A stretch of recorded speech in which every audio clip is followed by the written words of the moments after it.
Hello, my friends. Welcome to another episode of Ask Karl G. I hope that I'm sure you'll let me know if everything's not all right, if you can't hear me audio or anything's untoward. But anyway, I'm going to get on with it. So today we're going to be talking about bolting. Do you like the picture? If you ever saw our jousting show, this is Castizo jumping over a fire jump. And the sketch was that I was running around the arena and I was trying to get him to stop. And so my little alarmed face there was me going, stop, stop. And it made everybody laugh. So I thought I'd choose this picture for illustration that this is the bolting video. Bolting, I've got a download that you should have downloaded. It's free. I advertise it on every video that I do. For your free download on bolting, bucking and rearing, click this link. I'll put it on this video as well. If you think that what I say today makes sense, then click the link, get the download, and you can read it for yourself. But just for those people who perhaps don't always find the things they download, if you're like me, you download something really useful, it goes somewhere into your computer and you never see it again. Hands up if that's you. Or people who just don't read. I'm here to do a audio so that when you're poo picking or when you're just having a little relax, you might want to just put your headphones on and listen to it as a podcast. So that's what I'm doing today. And today's subject is bolting. So with no more further ado, let's get on with it. Let's click on that. And we should have... Hi, Claire. Thank you for joining us. We should have bolting. And as you know, bolting is a pretty common concern. So what is actually happening when a horse bolts? Either it's being frightened or it's misbehaving, but more than often it is a fear response. When a horse suddenly faces a life or death situation, such as the what's it packet of death or the pheasant of doom, it should look to you to redirect it. Think of it like this. Imagine that you're walking down a city road and suddenly kaboom, kabang, all sorts of things are happening. There's glass everywhere, people screaming and running around. Who would you rather be with? Who would you rather have? Would you rather have your friend who just looks in your eyes and you look in their eyes and you just go, ah? Then that's not so good. Or would you rather be with a policeman or a figure of authority who says with that authority, without any shadow of a doubt, get under that doorway, stay in that doorway, keep your arms over your head, I'll be back. Who would you rather be with in that situation? You'd rather be with the police officer or the person of authority, somebody who can clearly help you, someone who's knowledgeable, they know what's going on, and it doesn't matter whether they're your friend or not, they're the one that you're going to want to trust and you know that you're going to be okay. The thing is, if your horse is seeing you as a figure of authority, as a policeman or a figure to get you out of that situation, if you haven't been that figure of authority up until now, then you're not going to magically turn into somebody who knows what's what. But then on the other hand, if you are authoritative and you are like a policeman or a person of authority from day one, and you treat your horse like that, so you'll wait until I've tied up my hay net and not be ripping the hay out while I'm got my fingers in the knot, because that's awful. The horse comes in and rips the hay out and your fingers are in the knot, and it can... No, you'll wait. And you'll stand there while I wash your feet. I have my horses standing 90 degrees to the wall and you're not to move. and of course back up when you enter the stable. If you have the position of an authoritative leader at every moment in every activity, from standing still to be washed, and I forgot to move on the video, from standing still to be washed, to being led in a head collar in a particular way, not in front, not behind, but just by your side is where I like them, then when World War III breaks out, or the what's it packet of death leaps from the hedge, or the pheasant of doom leaps from the hedgerow, your position of authority can insist that the exercise that you are engaged in continues, leading to the paddock or trotting in a circle or whatever. So when something happens, I'm just digressing a little bit, when something happens, you need to tell the horse what to do. And usually the thing what to do is the thing you were doing anyway. So if you were walking on, walk on. If you were trotting on, trot on.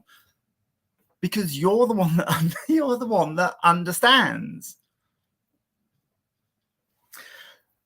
So you can feel free to set up minor changes in order to take control over as an exercise. So, for example, if you're trotting a circle, lovely, but maybe you're on the lunge and you pin a feed bag to the arena fence or set up something else. Here, I suggest a garden sprayer. That's always a nice one. Or carry a flag, wheel a bin into the arena, get Uncle Frank to play Pop Goes Wagner on the tuba. Anything you can think of to take charge and drive your horse on in a authoritative manner when it wants to take control and go, is this the time that I run away? So if you're just lunging round past one of these obstacles that you've set up, when the horse is like, oh, one ear goes, and it's like, is it time for me to be a fool? No, it's not. Get on. And that authority will start training the horse that this is the relationship. When something happens and I, as the horse, think, is it now time to take charge? We've already practiced having this relationship where you don't take charge. Where actually what you do is you turn around and you go, Karl, what do I do? You trot on, get on, this much on the bit, this much under your legs, and so on and so on. If you do this in small bite sizes every day, establishing your relationship, establishing yourself as the go-to authority when scary comes to town, then that's the relationship that you're going to have. That's all very well. I do get what people say, that what we need, what you've come onto this video for is to know what to do when the bolt's happening. And what I've spoken about so far is how to set up a relationship where the bolt doesn't happen in the first place. But there we are. Okay. So now we're going to go on to what to do when the bolt is happening. First of all, I just want to say again, prevention's way better than cure. But I'm going to start with a story, and this story always makes me laugh. One day when we were out with our friend Ash and we were practicing a bit of trick riding, the basic pattern is that the horse and rider trot off from the other horses, 50 yards or so, turns round and canters back. On the canter back, the rider performs a trick, headstand, handstand, whatever you're going to do. So you ride the horse away, turn it around, and it will just run back to the other horses. This is so funny. Oh yes, I then go on to introduce myself as a hypnotherapist and stunt rider. I'm assuming that we can skip that bit, and you're aware of who I am. But if not, it's all written down here on the slides, so you can work that out. Anyway, I'm going to return to my story. I'm going to skip a bit. You'll have to excuse me. So, practicing trick riding on Ash, with Ash on Oscar. Oscar's a bit grumpy, by the way. The process is go off for 50 or 60 yards, turn around, canter or gallop back. Now, I must say, Ash turned out to be a really good performer, but at that time, he wasn't the best of riders, and he was on Oscar, who can be a bit grumpy, and so he went off, came back, did his trick, went off again, another 60 yards, came back, did his trick, went off again, another 60 yards, came back, did his trick. And as he went off for about the 10th time, I saw that Oscar was in a bit of a funny mood.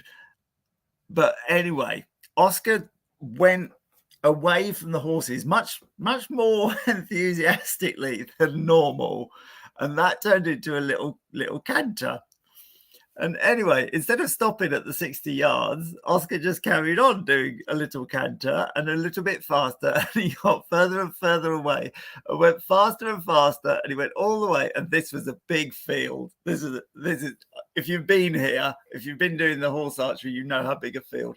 And this horse just got faster and faster. It was getting smaller and smaller into the distance. And he went all the way to the back of the field, turned right, went all along the back fence, which is a long way away, all along the side fence, and came all the way back towards us, straight past in a flash and around again. As Ash flashed past, he stopped swearing at Oscar just enough to go, "A little bit of help here, please." Oh, we were crying. I couldn't say anything.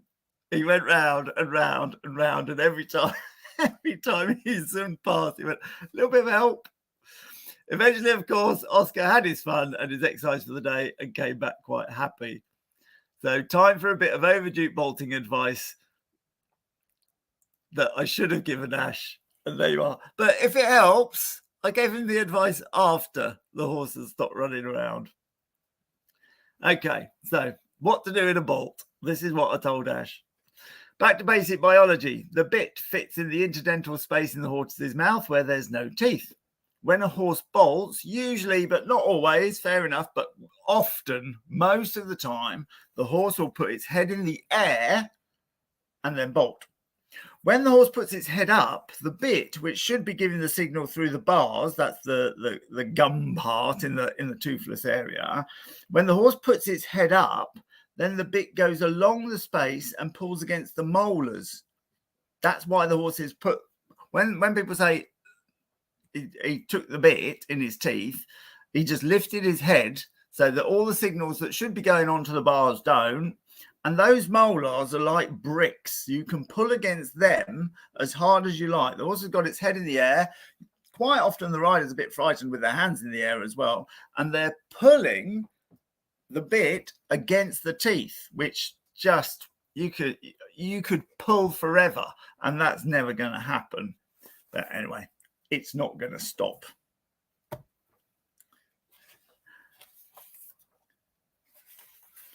And it's possible to make it worse by pulling back as far as you can until your hands meet your body. And then the rider leans back to pull some more. And perhaps the reins were too slack to begin with. And the hands travel up your stomach, up your chest, trying to get a bit more space to pull. And before you know it, the hands are really high, sometimes even above the rider's head. I've seen it.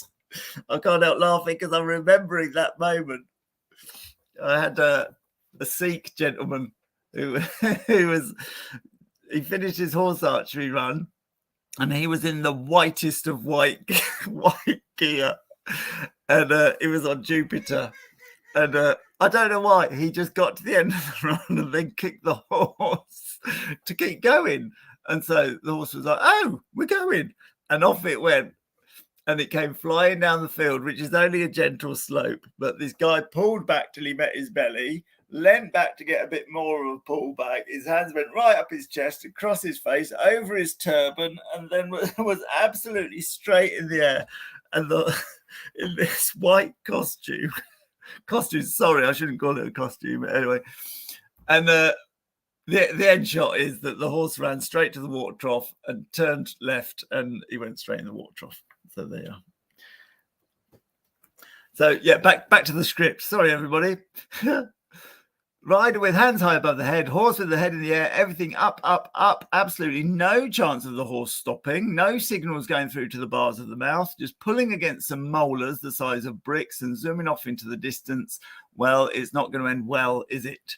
So if that's what not to do, then the thing to do is the opposite. So if you're not to put your hands high, you're to put your hands low.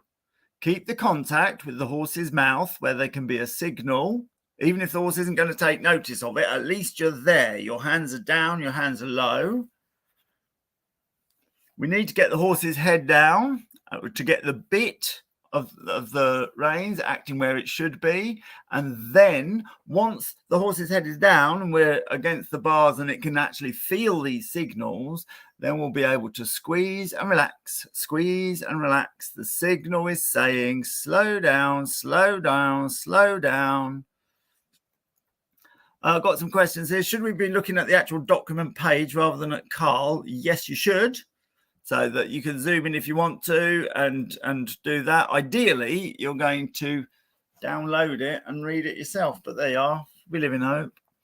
So, yes, we are supposed to be looking at the document. Otherwise, you're just looking at me reading, looking at the top of my head.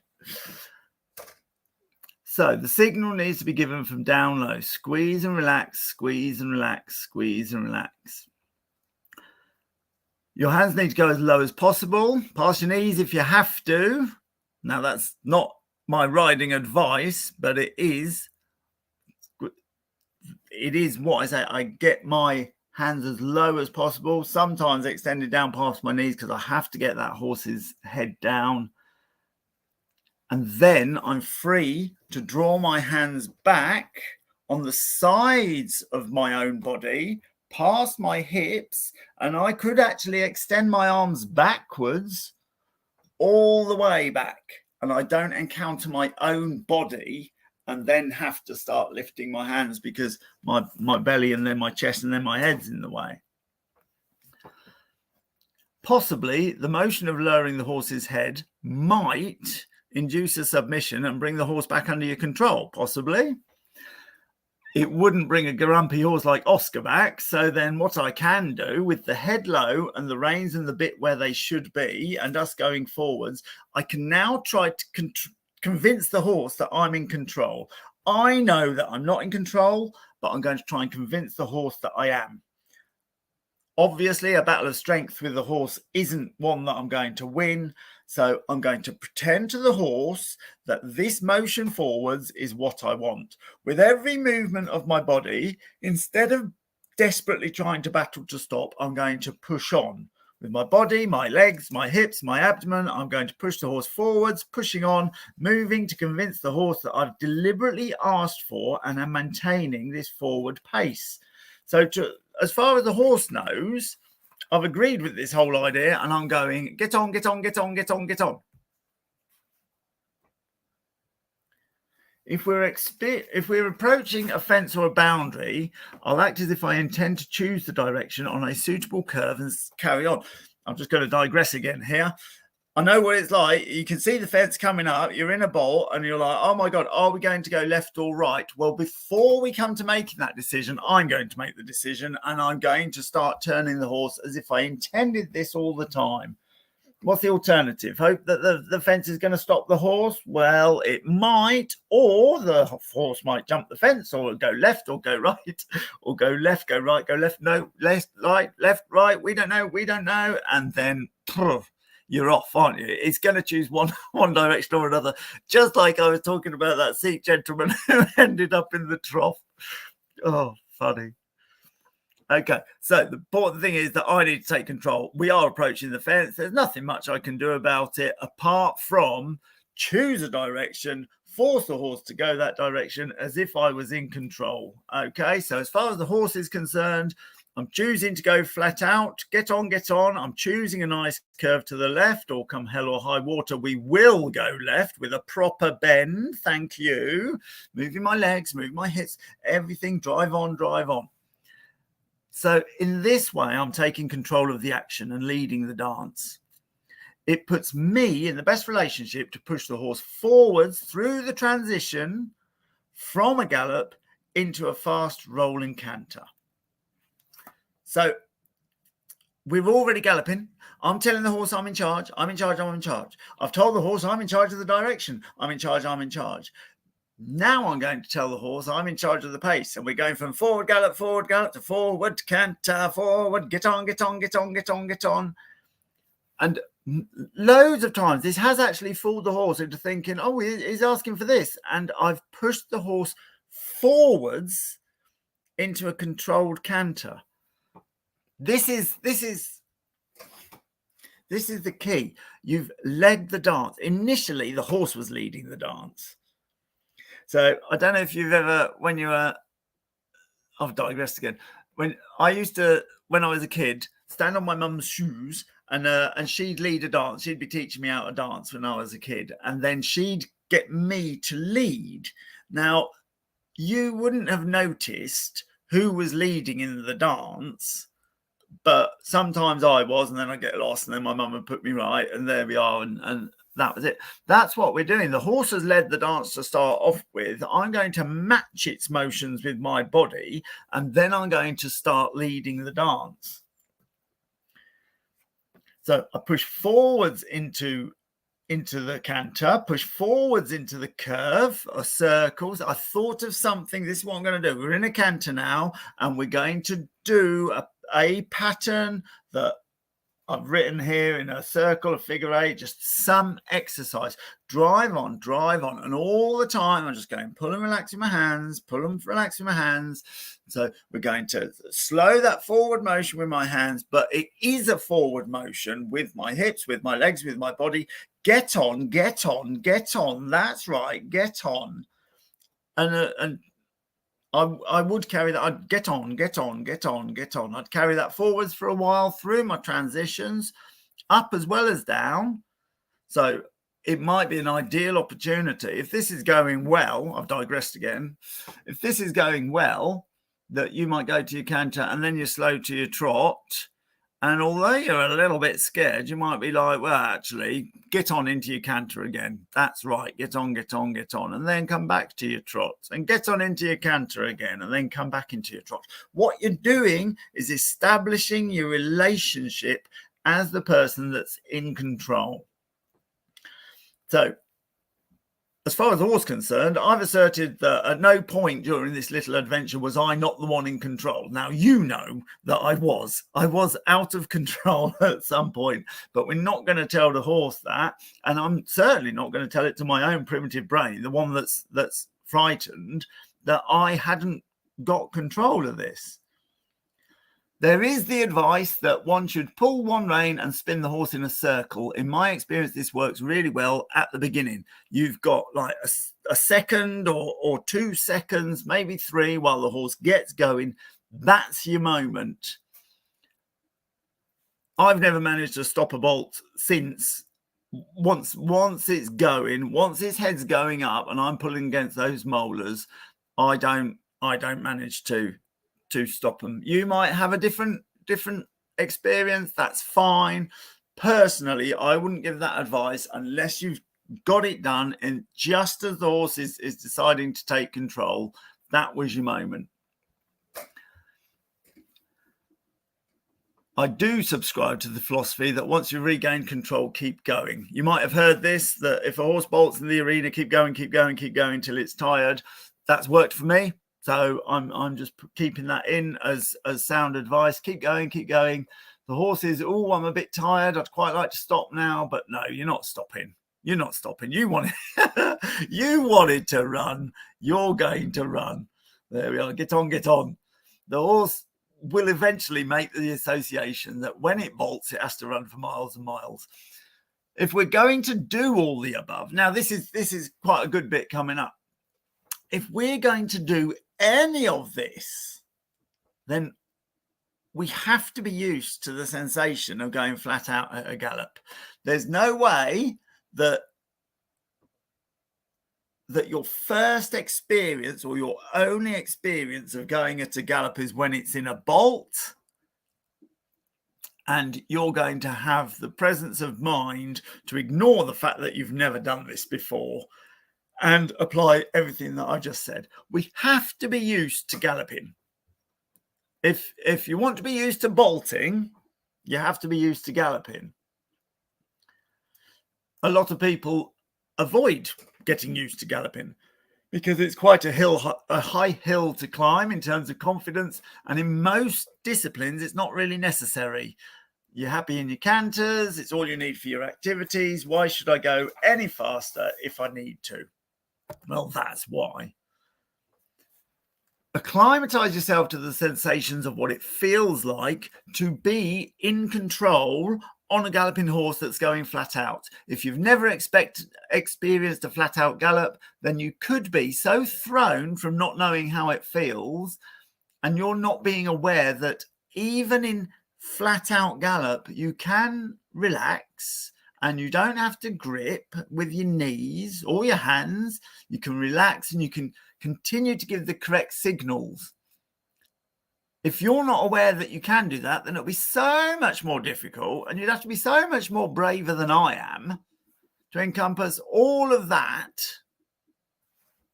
the first time that you ever experience a super mad gallop. So it's something worth doing.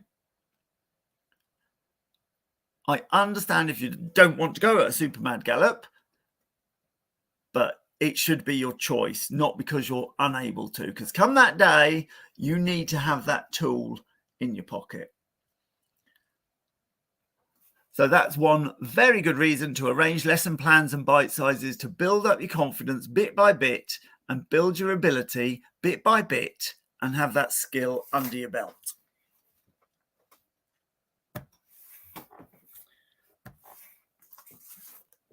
If that made sense to you, if that was a sensible way of going about it, and it's all I've ever done, it's worked perfectly for me, then why not download that little thing that I just read out? I'll put the link somewhere around here. It's free. It's super sensible. It's a download on rearing and bucking and bolting. Maybe I'll do one of those. And it's just so sensible. Worked for me endlessly. It's totally my go-to. If you're worried about, well, how do I learn to canter and gallop? Well, if you go onto my YouTube, well, you're on my YouTube, you're watching this. Just put in on my channel, search Karl Greenwood's channel for Confident Canter or Gallop. There's 3, maybe 4 different videos that you can just showing how to break it down into bite sizes, things you can set up that aren't going to frighten you too much. We don't need to frighten ourselves. We don't need to be brave. We need to be trained. We don't need to be brave. We need to be trained. Train yourself in bite sizes to do these things. If you've only just joined the stream, well, I was running with this picture because this is my impression of somebody bolting. During this show, I went round on Castizo, jumping the fire jumps, and because I'm only the presenter, I was shouting, "Stop! Stop!" And so that's why I choose to represent this. Hope this has been interesting. I'm going to read your comments, and if there's anything that I can answer, I'll answer them in another video. I know this has been a long time. Thank you very much for your patience. Hit the like button, hit the subscribe button. It will all help the channel, and then I can keep going. And mostly look in the descriptions at the tools that I've got that can help you. Some of them are free. Bolting, bucking and rearing download is free. So load it. Lots of them are cheap. The book's cheap. It's nice and convenient. There's hypnosis so that you can practice going on a perfect ride. Endlessly practice. Practice makes permanent. I mean, there's loads of stuff. Have a look round, and yeah, I'll see you next time. Stick your comments in the comments, and I'll enjoy reading them. Thanks for listening. Bye, everyone.